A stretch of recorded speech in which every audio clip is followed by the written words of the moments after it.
ಚಿಂದಿ ಉಡಾಯಿಸೋ ಖಾರ ಬಣ್ಣ ರುಚಿಯನ್ನು ನೀಡುತ್ತದೆ. ಮೆಣಸಿನ ಪುಡಿ ಚಿಂದಿ ಉಡಾಯಿಸೋ ಖಾರ ಬಣ್ಣ ರುಚಿ. ಕೇಸರಿ ಕೋಟೆ ಕರಾವಳಿಯಲ್ಲಿ ಡಿಸಿಎಂ ಡಿಕೆಶಿ ರಣ ಕಹಳೆ ಮೊಳಗಿಸ್ತಾ ಇದ್ದಾರೆ. ಬೆಳ್ತಂಗಡಿ ತಾಲೂಕಿನ ಗುರುವಾಯನಕೆರೆಯಲ್ಲಿ ಸಮಾವೇಶ ಹಮ್ಮಿಕೊಳ್ಳಲಾಗಿತ್ತು.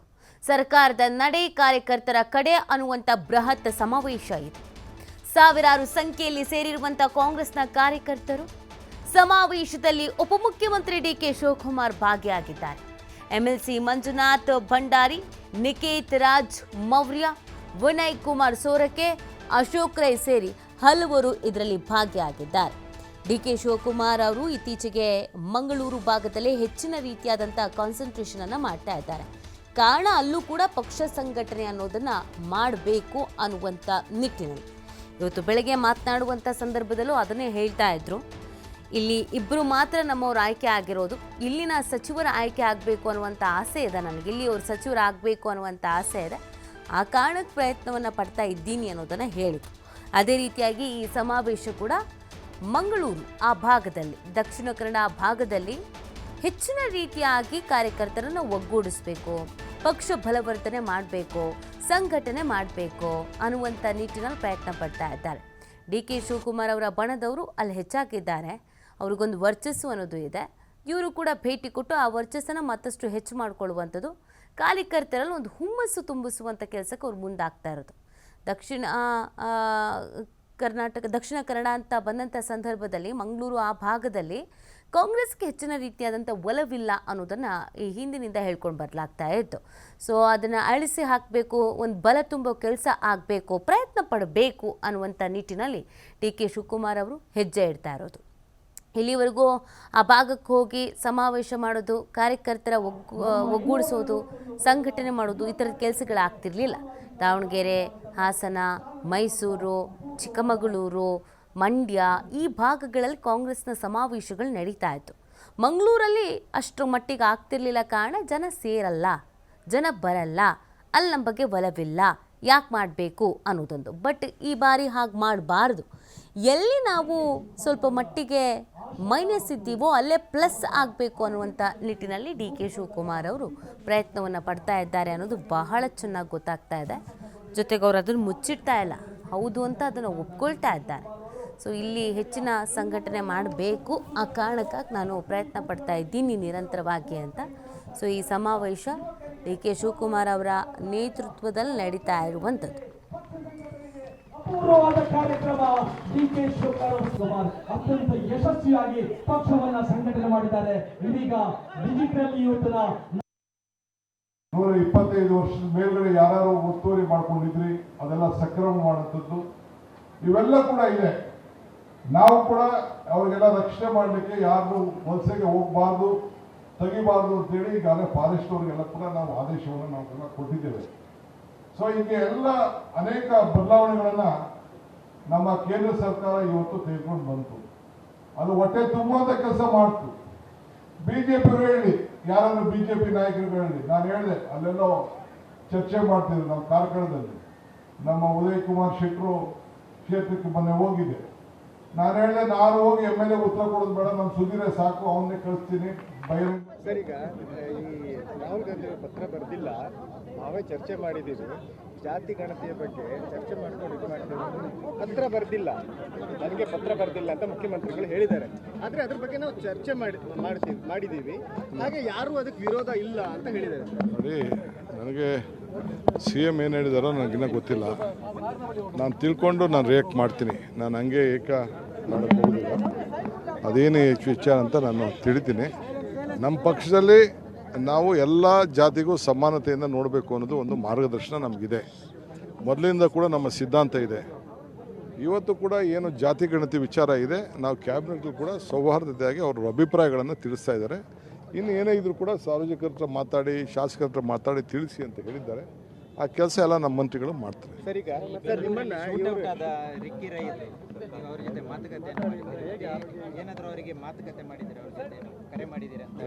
ನಾನು ಯಾರಿಗೂ ಕರೆನೂ ಮಾಡಿಲ್ಲ, ಏನೂ ಮಾಡಿಲ್ಲ.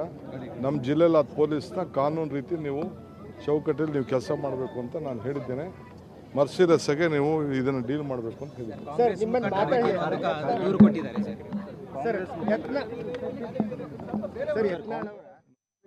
ಮೇಲ್ಗಡೆ ಯಾರು ಒತ್ತುವರಿ ಮಾಡ್ಕೊಂಡಿದ್ರಿ ಅದೆಲ್ಲ ಸಕ್ರಮ ಮಾಡುವಂಥದ್ದು ಕಾನೂನು ಏನಿತ್ತು ಕಾನೂನಿಗೆ ಎಲ್ಲರೂ ಕೂಡ ತಲೆ ಬಾಗ್ಬೇಕು. ರಾಜಣ್ಣ ಅವರ ಮಗ ಮತ್ತೆ ಸಿದ್ಧಾರ್ಥ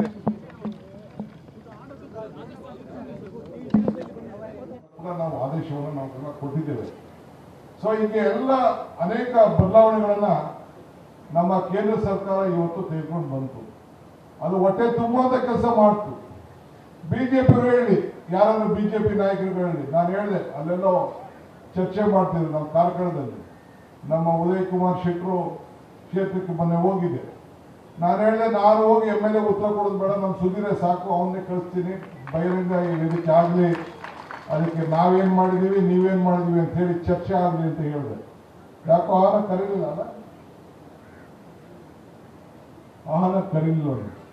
ಈಗೂ ನಾನು ಹೇಳ್ತಾ ಇದ್ದೀನಿ, ಟೈಮ್ ಈಗೂ ಮಿಚ್ಚಿಲ್ಲ, ಬೇಕಾದ್ರೆ ಈಗೂ ಫಿಕ್ಸ್ ಮಾಡಿದ್ವಿ. ನಿಮ್ಮ ಮೀಡಿಯಾವರು ಕರೆದ್ಬಿಟ್ಟು ಒಂದು ಫಿಕ್ಸ್ ಮಾಡಿ, ನಮ್ಮ ಸುಧೀರ್ನೋ ಇಲ್ಲಾಂದ್ರೆ ನಮ್ಮ ಇವ್ರನ್ನ ನಿಖೇತ್ನ ಇಬ್ಬರೊಬ್ಬರು ಕಳಿಸ್ಕೊಡ್ತೀನಿ. ನಮ್ಮ ಲೋಕಲ್ ಲೀಡರ್ಗಳು ಬೇಡ, ನಿಮ್ಮ ಲೋಕಲ್ ಲೀಡರ್ ಪಾಪ ಅವ್ರಿಗೆಲ್ಲ ಮನಸ್ಸು ಬೇಜಾರಾಗ್ತದೆ, ಅವ್ರ ಮುಂದೆ ಕೂತ್ಕೊಳ್ಬೇಕು. ಅವರು ನಮ್ಮ ನಾಯಕರು, ಅವ್ರನ್ನೇ ನಾನು ಪರವಾಗಿ ಕಳಿಸ್ಕೊಡ್ತೀನಿ. ಅವರಿಬ್ಬರು ಉತ್ತರ ಕೊಟ್ಬಿಟ್ಟು ಜನಕ್ಕೆ ಮೆಚ್ಚಿಸ್ಕೊಳ್ಳಿ ಸಾಕು. ಆಗ ಜನನೇ ತೀರ್ಮಾನ ಮಾಡ್ಬಿಡ್ಲಿ, ಕಾಂಗ್ರೆಸ್ ಕರೆಕ್ಟು ಬಿಜೆಪಿ ಕರೆಕ್ಟು ಅಂತ ಹೇಳಿ ಅವರೇ ತೀರ್ಮಾನ ಮಾಡಬೇಕು. ಸೊ ಹಂಗೆ ಇವತ್ತು ಬೇರೆ ರಾಜ್ಯದಲ್ಲಿ ಏನೋ ಹೆಚ್ಚು ಕಮ್ಮಿ ಆಯಿತು ಏನು ಅಂತೇಳಿ ಲೆಕ್ಕ ಹಾಕೋದು ಬೇಡ. ನೀವು ಪ್ರತಿಯೊಂದು ಡಿಜಿಟಲ್ ಯೂತ್ ಜೊತೆಗೆ ಪ್ರತಿ ಬೂತ್ನಲ್ಲೂ ಕೂಡ ನಾನೆಲ್ಲ ಕಾರ್ಯಕರ್ತರಿಗೆ ಮನವಿ ಮಾಡ್ಕೊಳ್ತೇನೆ, BLAಗಳಾಗಬೇಕು. ಯಾರು ಹೊರಗಡೆ ಇದ್ದಾರೆ, ಯಾರು ಹೊರಗಡೆಯಿಂದ ಕರ್ಕೊಂಡು ಬರಬೇಕು, ಯಾವ ಓಟು. ಈಗ ಕೆಲವು ಏನು ಮಾಡ್ತಾರೆ ಅಂದರೆ ಬಿಜೆಪಿಯವರು ಈ ಓಟನ್ನ ಈ ಅಧಿಕಾರಿಗಳು ಇಟ್ಕೊಂಡು ಓಟ್ ಹಂಗೆ ಇರ್ತದೆ, ಈ ಬೂತಿಂದ ಇನ್ನೊಂದು ಬೂತ್ ಹಾಕ್ಬಿಡ್ತಾರೆ. 2,55,000 ಇರ್ತದೆ, ಯಾವುದೋ ಒಂದು ಬೂತ್ ಎಕ್ಸ್ ಬೂತಿಂದ ವೈ ಬೂತ್ ಕೊಂಡೋಗಿರ್ತದೆ, 230 ಬೂತಿಂದ 240 ಕೊಂಡೋಗಿರ್ತದೆ, 240ಇಂದ 230 ಬಂದ್ಬಿಟ್ಟಿರ್ತದೆ. ಈ ರೀತಿ ಎಲ್ಲ ಒಂದು ವರ್ಷ ತಂತ್ರನ ಈಗಾಗಲೇ ಶುರು ಮಾಡಿದ್ದಾರೆ.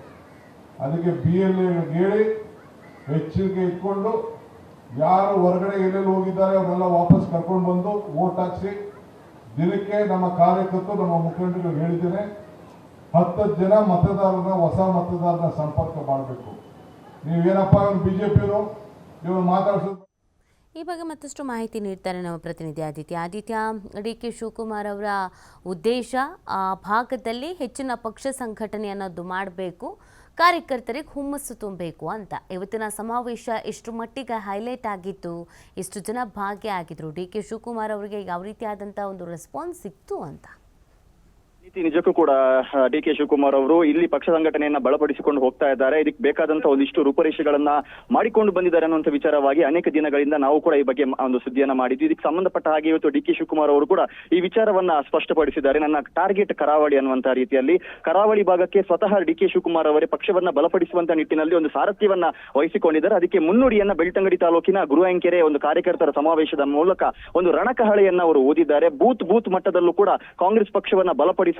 ಮುಂಬರುವಂತಹ ವಿಧಾನಸಭಾ ಚುನಾವಣೆಯಲ್ಲಿ ಕರಾವಳಿ ಅಂದ್ರೆ ಉಡುಪಿ ಮತ್ತು ದಕ್ಷಿಣ ಕನ್ನಡ ಜಿಲ್ಲೆಯ 2 ಜಿಲ್ಲೆಗಳನ್ನು ಸೇರ್ಪಡಿಸಿ ಸುಮಾರು 10ಕ್ಕೂ ಅಧಿಕ ಸ್ಥಾನವನ್ನ ಕಾಂಗ್ರೆಸ್ ಅಭ್ಯರ್ಥಿಗಳನ್ನ ಗೆಲ್ಲಿಸುವಂತದ್ದು ಮತ್ತು ಪ್ರಮುಖವಾಗಿ ಬೆಳ್ತಂಗಡಿ ತಾಲೂಕಿನಲ್ಲೂ ಮುಂದೆ ಇಲ್ಲಿನ ಅಭ್ಯರ್ಥಿ ಆಗಿರುವಂತಹ ರಕ್ಷೀಶ್ವರಾಮೆ ಅಧಿಕಾರಕ್ಕೆ ಬರ್ತಾರೆ ಅನ್ನೋ ರೀತಿಯ ಒಂದು ಭವಿಷ್ಯವಾಣಿಯನ್ನ ಹೇಳಿದ್ದಾರೆ. ಇದಕ್ಕೆ ಜೋಡಿಸಿಕೊಳ್ತಾ ಅವರು ಮಾತನಾಡ್ತಾರೆ, ಇಲ್ಲಿ ಸರ್ವೆಯನ್ನು ಕೂಡ ನಾನು ಮಾಡಿದ್ದೀನಿ, ಪಕ್ಷಕ್ಕೆ ಪೂರಕವಾದಂತಹ ವಾತಾವರಣ ಇದೆ, ಬೇಕಾದಂತಹ ಎಲ್ಲ ಬೆಂಬಲವನ್ನ ನಾನು ಕೊಡ್ತೀನಿ, ಅದಕ್ಕೆ ಬೇಕಾದಾಗೆ ನಾನೇ ಬಂದು ಅಖಾಡಕ್ಕೆ ಇಳಿತೀನಿ ಅನ್ನುವಂತಹ ರೀತಿಯ ಸಂದೇಶವನ್ನು ಕೂಡ ಕೊಟ್ಟಿದ್ದಾರೆ. ಹಾಗಾಗಿ ಈ ಕಾರ್ಯಕರ್ತರ ಒಂದು ಸಮಾವೇಶ ಅಂದ್ರೆ ಸರ್ಕಾರದ ನಡೆ ಕಾರ್ಯಕರ್ತರ ಕಡೆ ಅಂದ್ರೆ ಸರ್ಕಾರ ಮಾಡುವಂತಹ ಯೋಜನೆಯನ್ನ ಸಮರ್ಪಕವಾಗಿ ಕಾರ್ಯಕರ್ತರಿಗೆ ಕೊಂಡೊಯ್ಯುವಂತಹ ಒಂದು ಕಾರ್ಯಕ್ರಮವನ್ನ ಬೆಳ್ತಂಗಡಿ ತಾಲೂಕಿನಿಂದ ಸ್ಟಾರ್ಟ್ ಮಾಡಿ ಮುಂದೆ ಎಲ್ಲಾ ವಿಧಾನಸಭಾ ಕ್ಷೇತ್ರಗಳಿಗೂ ಕೂಡ ವಿಸ್ತರಿಸುವಂತ ವಿಚಾರವನ್ನ ಕೂಡ ಇವತ್ತು ಕಾರ್ಯಕರ್ತರ ಸಮಾವೇಶದಲ್ಲಿ ಅವರು ಘೋಷಣೆ ಮಾಡಿರುವಂತದ್ದು.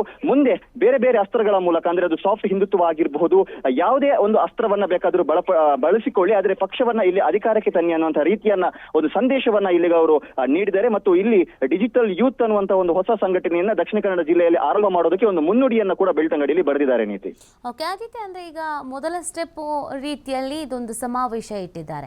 ಸೊ ಮುಂದಿನ ಪ್ಲಾನ್ಸ್ಗಳ ಬಗ್ಗೆ ಏನ್ ಮಾತಾಡಿದ್ರು DK ಶಿವಕುಮಾರ್ ಅವರು? ಅಂದ್ರೆ ಅಲ್ಲಿರುವಂತಹ ಕಾಂಗ್ರೆಸ್ನ ಕಾರ್ಯಕರ್ತರು ಇದನ್ನ ಬಹು ವರ್ಷಗಳಿಂದ ಬಯಸ್ತಾ ಇದ್ರು ಅಂತ ಕಾಣಿಸುತ್ತೆ. ಈ ತರದೊಂದು ಹುಮ್ಮಸ್ಸು ತುಂಬುವಂತ ಅನಿವಾರ್ಯತೆ ಕೂಡ ಆ ಭಾಗದಲ್ಲಿ ಇತ್ತು ಅಂತ ಕಾಣಿಸುತ್ತೆ. ಹಾಗಾಗಿ ಅಲ್ಲಿನ ಕಾರ್ಯಕರ್ತರು ಕೂಡ ಏನ್ ಬಯಸ್ತಾ ಇದ್ದಾರೆ ಪಕ್ಷದಿಂದ ಅಂತ?